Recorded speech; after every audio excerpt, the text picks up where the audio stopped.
مذہب کی تاریخ میں جب کڑے دن آتے ہیں، جب قومیں بکھر جاتی ہیں، جب وحدت ٹوٹ جاتی ہے، تو انسانی کوشش کے ذریعے ان کو دوبارہ ایک وحدت پر اکٹھا نہ کیا جا سکتا ہے، نہ کبھی کیا گیا ہے۔ اس لیے کہ دنیا میں جو لوگ مذہب کے نام پر جماعتیں قائم کرتے ہیں، ان کو خدا کی تائید حاصل نہیں ہوتی۔ اسلام احمدیت۔ آج کل مطلب کئی اس طرح سیکٹس ہیں جس میں لوگ اپنے آپ کو ڈکلیئر کرتے ہیں ایز اے ہم سچے ہیں۔ جی، تو ایک تو یہ کہ اگر مطلب انہوں نے مرزا صاحب نے اپنے آپ کو نبی جو ڈکلیئر کیا تھا، اس کا مطلب ہاؤ کین وہ کنفرم کیسے ہو سکتا ہے؟ وہ تو کوئی بھی انسان اٹھ کے کہہ سکتا ہے اور اس کے پیچھے 500-600,000 لوگ جمع ہو سکتے ہیں، جو آپ امریکہ میں کئی اور جگہ دیکھتے ہیں کہ سیکٹس بنتے ہیں اس طرح۔ اور دوسرا، جب بھی نبی پہلے آئے تھے تو کوئی نہ کوئی اس وقت کوئی پرابلمس تھے جن کو ایڈریس کرنے اللہ تعالیٰ نے بھیجا تھا۔ تو اس وقت جب یہ آئے تھے کہ کیا پرابلمس تھے جو کہ ان کو اپنے آپ کو نبی ڈکلیئر کرنا پڑا، ویسے کیوں نہیں یہ کر سکتے تھے؟ جی میں بیٹھتا ہوں۔ پہلی بات تو یہ ہے کہ نبی ڈکلیئر کرنا پڑا ظاہر کر رہا ہے کہ انہوں نے کوئی منصوبہ بنایا تھا کہ میرا کام تب چلے گا میں بطور نبی اپنے آپ کو پیش کر سکوں اور پھر میں مسائل کو حل کروں گا۔ یہی ہے نا اس میں پوشیدہ بات یہی دکھائی دے رہی ہے۔ تو اس سوال کے اندر مضمر ہے یہ بات، اس کے بغیر سوال بنتا نہیں، ورنہ آپ سوال خدا پہ کرتے کہ خدا نے ان کو کیوں بنا دیا۔ ظاہر بات ہے کہ آپ یہ مان نہیں رہے۔ میں سمجھتا ہوں آپ کی بات، آپ کو حق ہے، جب تک آپ کو ثبوت مہیا نہ ہو آپ کیسے مانیں گے؟ اس لیے آپ نے بڑی محتاط زبان استعمال فرمائی اور کہا کہ کچھ اصلاح کی نیت سے اٹھے ہوں گے، مجھے شک نہیں، مگر یہ کیا ضرورت تھی کہ اس اصلاح کی کوشش میں اپنے آپ کو نبی ڈکلیئر کرنا پڑا؟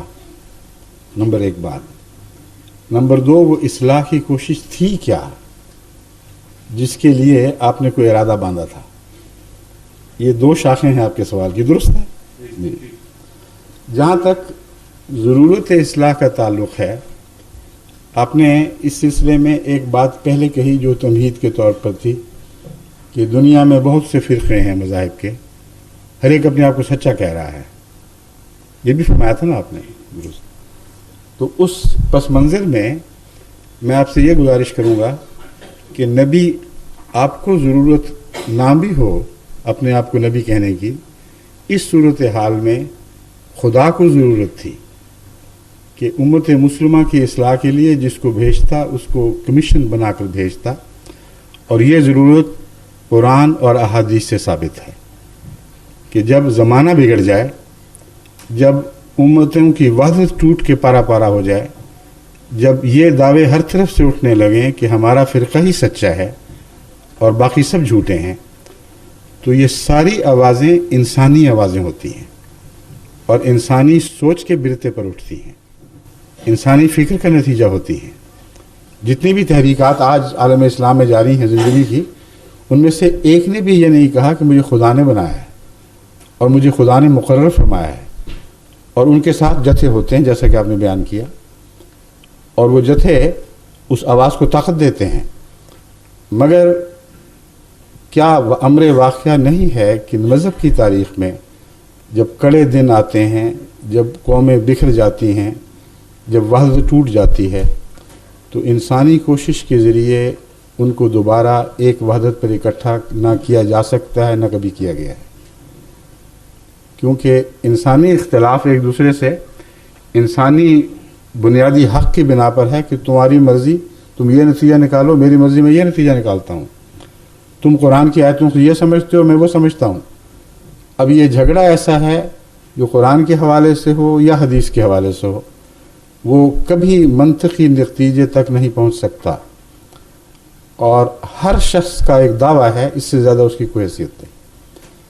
اس دعوے کے ساتھ اس کے نفس کی صداقت کی کوئی دلیل نہیں ہے، کیونکہ ایسے دعوی کے مقابل پر قومیں اکٹھی ہو کر ان کی مخالفت نہیں کیا کرتی۔ مولانا مودودی کی مخالفت ہوئی، درست ہے، لیکن سارے عالم نے پھر بھی ان کو اسلام کا جزوی سمجھا، لیکن کوئی ایسی مخالفت نہیں ہوئی کہ اپنے سے نکال کر باہر پھینکا گیا ہو اور آپس کے اختلافات کے باوجود ایک شخص کی مخالفت پر ساری جمعیت اکٹھی ہو گئی ہو. کبھی ایسا واقعہ نہیں ہوا، مذہب کی تاریخ میں کبھی ایسا نہیں ہوا، مگر جب خدا بھیجتا ہے تو یہ ہوتا ہے. بس یہ ضرورت تھی کہ چونکہ جب امتیں بگڑ جاتی ہیں تو اللہ تعالیٰ کی طرف سے بھیجے ہوئے کے بغیر امتوں کی اصلاح ممکن نہیں ہوتی، اور بھیجنے والے کی صداقت کے ثبوت میں یہ اول ثبوت ہوتا ہے، جیسا کہ میں پہلے عرض کر چکا ہوں کہ پہلے وہ لوگوں میں مرغوب ہوتا ہے، ہر دل عزیز ہوتا ہے، اور اس کے باوجود ایک رات ایسا دعویٰ کر بیٹھتا ہے کہ اپنے بھی ساتھ چھوڑ دیتے ہیں اور شدید مخالفت کا سامنا کرنا پڑتا ہے. یہ اس کی صداقت کی پہچان کے لیے ضروری ہے، ورنہ یہ مطلب نہیں کہ اللہ اپنے پیاروں کو بے وجہ دکھوں میں سے گزارتا ہے. اس کی سچائی کے امتحان کے بغیر اس کے ارد گرد مضبوط ایمان لانے والوں کی جماعت اکٹھی ہو نہیں سکتی. اب جتنی دوسری موومنٹس ہیں جس میں انسان نے خدا کا نام نہیں لیا، یہ کہا ہے کہ میں یہ سمجھتا ہوں قرآن اور حدیث کے مطالعے سے کہ خدا یہ کہتا ہوگا، اس سے آگے نہیں بڑھے. کسی نے یہ نہیں کہا کہ اللہ نے ہمیں خود مقرر فرمایا، ہدایت دی کہ یہ کہو، اور اس آیت کا یہ مضمون ہے، اس آیت کا یہ مطلب ہے. کسی ایک نے بھی یہ دعویٰ نہیں کیا، اس لیے ان کے ساتھ وہ مخالفت بھی نہیں ہوئی. اس لیے نہ ان کی سچائی کا امتحان ہوا، نہ ان کے ماننے والوں کی سچائی کا امتحان ہوا. مگر جب خدا کسی کو کھڑا کرتا ہے تو دوہرا فائدہ یہ ہے کہ نبی کی صداقت کا امتحان بھی اس کی اپنے ثبات قدم سے، بے نفسی سے، سب کچھ ہاتھ سے جاتا دیکھنے کے باوجود اپنے دعوے پر استقلال سے قیام کے نتیجے میں ظاہر ہو جاتا ہے. اور اگلا ثبوت لاکھوں کی صورت اختیار کر جاتا ہے. ہر شخص جو اس جماعت میں آتا ہے وہ آگ سے گزر کے آتا ہے، وہ پھولوں کی سیج پر چل کے نہیں آتا. اس کو گالیاں دی جاتی ہیں، اس کے خلاف مخالفتوں کی آگیں بڑھائی جاتی ہیں، اس کی جائیدادیں چھین لی جاتی ہیں.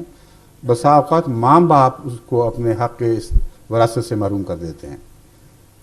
اس کا مطلب یہ ہے کہ صرف ایک گواہی، ایک سچا نہیں رہا، اور بہت سے ایسے وجود اس کے ارد گرد کھڑے ہو جاتے ہیں جن میں سے ہر ایک کا کردار اس کی سچائی کی نشانی ہے. اگر اس نے یقین نہ کیا ہوتا، اگر اس کو کامل اعتماد نہ ہوتا کہ اس شخص میں کچھ سچائی کی علامتیں ہیں، تو وہ اپنی دنیا داؤ پہ نہ لگا دیتا محض اس خیال سے کہ شاید سچا ہو. کامل یقین کے بغیر انسان اپنی دنیا کو اپنے ہاتھوں سے لوٹا نہیں سکتا. اس وعدے پر کہ جنت میں جاؤں گا، اس وعدے پر بھی اگر ہو، اول تو جنت کا خیال ہی درپیش نہیں ہوتا. ایسی صورتوں میں جنت ہو یا نہ ہو، جنہوں نے حضرت اقدس محمد مصطفیٰ صلی اللہ علیہ وسلم کا ساتھ دیا ہے، وہ جنت کے دعوے کے مطابق جنت کے وعدے سے نہیں دیا، بلکہ آپ کی صداقت کو پہچان کر دیا ہے. پھر ان کے لیے ممکن نہیں تھا کہ آپ کا دامن چھوڑ دیتے. بس ایک سچے نے ارد گرد سچے پیدا کیے، ایک سچے کی مخالفت نے مخالفت حاصل کرنے والے یا مخالفت کا نشانہ بنائے جانے والے اور سچے پیدا کیے جو ثبات قدم کے ساتھ قائم رہے. کوئی طاقت ان کو اپنے رستے سے ہٹا نہیں سکتی. یہ دوسری وجہ ہے کیوں خدا کو اپنی طرف سے کسی کو مقرر کرنا پڑتا ہے. پھر جو ان مصیبتوں کے بعد دین کو قبول کرتے ہیں، کیونکہ محض للہ کرتے ہیں، ان میں پھر خدا والوں کی علامتیں پائی جاتی ہیں. یہ ہو نہیں سکتا کہ وہ اپنی جائیدادیں لٹا دیں خدا کے نام پر اور پھر کرپشن کی بدبختی میں مبتلا رہیں، وہ بددیانتی اسی طرح کریں، دنیا کی حوث اسی طرح جاری رہے. کیونکہ یہ تضاد ہے کردار کا. ایک طرف اپنی چیز اپنے ہاتھ میں آئی ہوئی خدا کے نام پر یوں چھوڑ دی جیسے اس کی کوئی قیمت نہیں، دوسری طرف پھر دنیا کما رہے ہیں. یہ ہو نہیں سکتا. تو سوسائٹی کی اصلاح کے لیے ضروری ہے. یہ ناممکن ہے کہ ایک کرپٹ سوسائٹی محض جماعتوں کے قیام سے درست ہو جائے. نہ کبھی دنیا میں کسی نے ایسا ہوتا دیکھا ہے، نہ اب ہو رہا ہے پاکستان میں یا دوسری دنیا میں. کتنی بڑی بڑی جماعتیں قائم ہوئی ہیں، کتنی بڑی دین کی باتیں ہوئی ہیں، کتنی بڑی دین سے وابستہ حکومت کے قیام کا اعلان کیا گیا، ضیاء الحق کی تاریخ کوئی بہت پرانی نہیں ہے. کتنی بار زبردستی مسلمانوں کو نماز پر قائم کرنے کی کوشش کی گئی. کتنی بار یہ کہا گیا کہ بے حیائیاں چھوڑ دو، اسلام کی طرف آ جاؤ.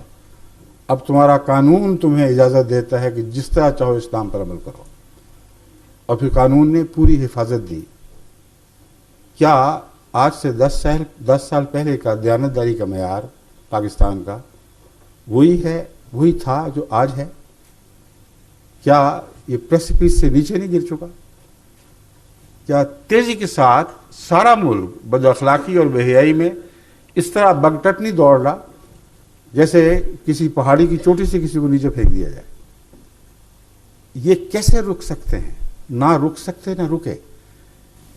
اس لیے کہ دنیا میں جو لوگ مذہب کے نام پر جماعتیں قائم کرتے ہیں ان کو خدا کی تائید حاصل نہیں ہوتی. ان کے اپنے مقاصد ہوتے ہیں. وہ اپنے گرد جتھا اکٹھا کرنا چاہتے ہیں، اس لیے جتھے والی آوازیں دیتے ہیں. لیکن ان کے ماننے والے، ان کے مرید اغوا کریں، لوٹیں، بچوں کی زندگیاں چھین لیں، ماؤں کے سکون لوٹ لیں، جو چاہیں کریں، آگے لگا دیں گھروں میں، اغوا کر کے پیسے مانگیں اور نہ دیے جائیں تو بچے ذبح کر دیے جائیں. یا چوری، ڈاکہ، اغوا، قتل مسجدوں میں بھی ہو، مسجدوں سے باہر بھی ہو.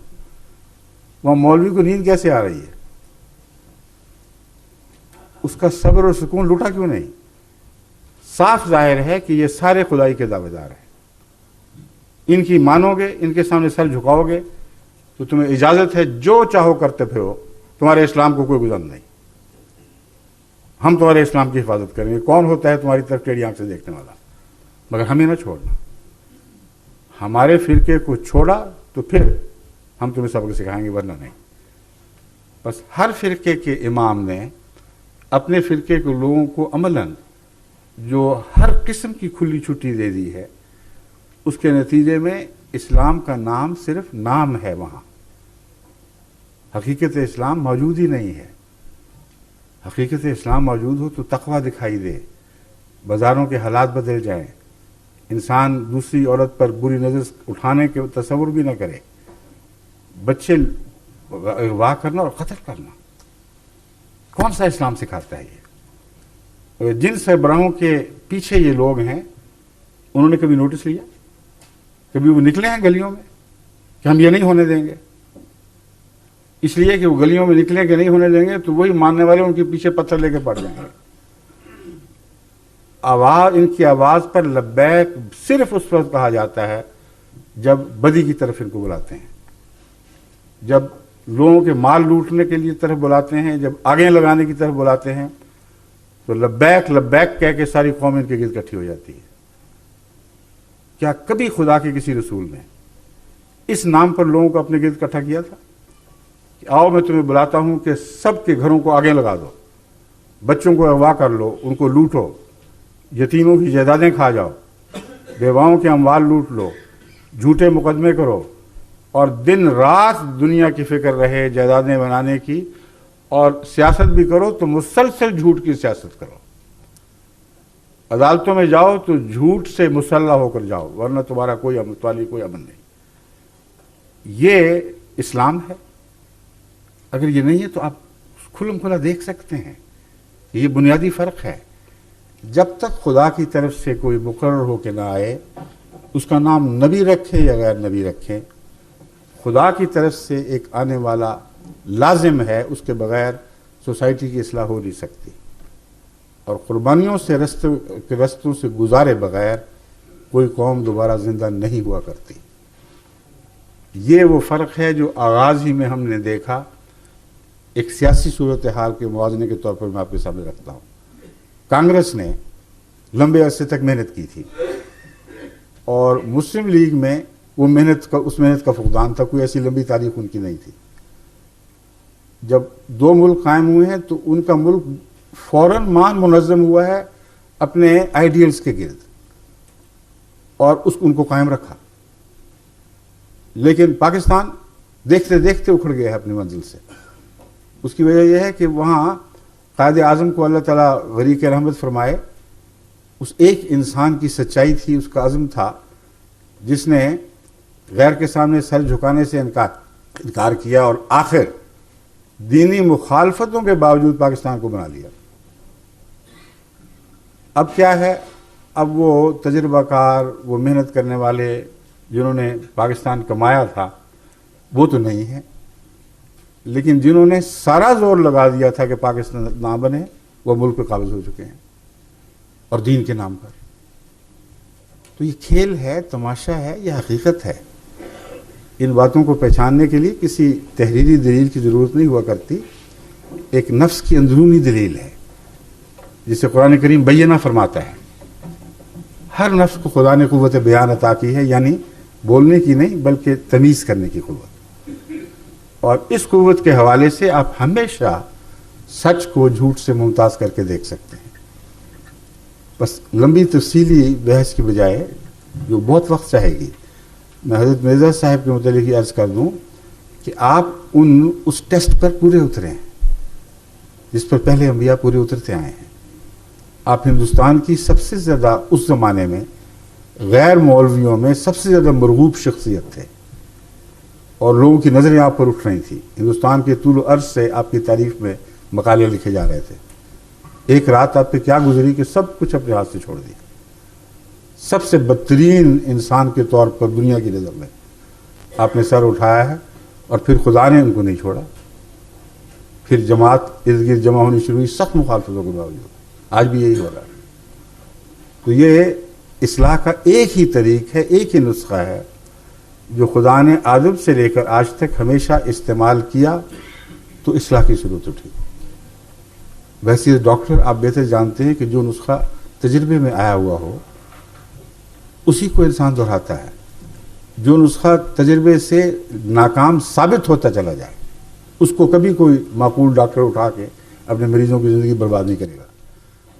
بس یہ نسخہ جو ہے پاپولیرٹی کی، مجالس بنانا، تنظیمیں قائم کرنا، یہ تو مذہبی دنیا کا قدیم سے رواج ہے، مگر چلا کبھی نہیں یہ نسخہ.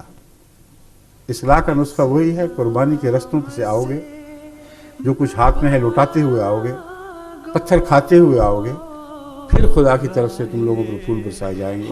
اس کے بغیر ممکن نہیں ہے. سمجھ گئے؟ شکریہ. سونے والوں جاگو،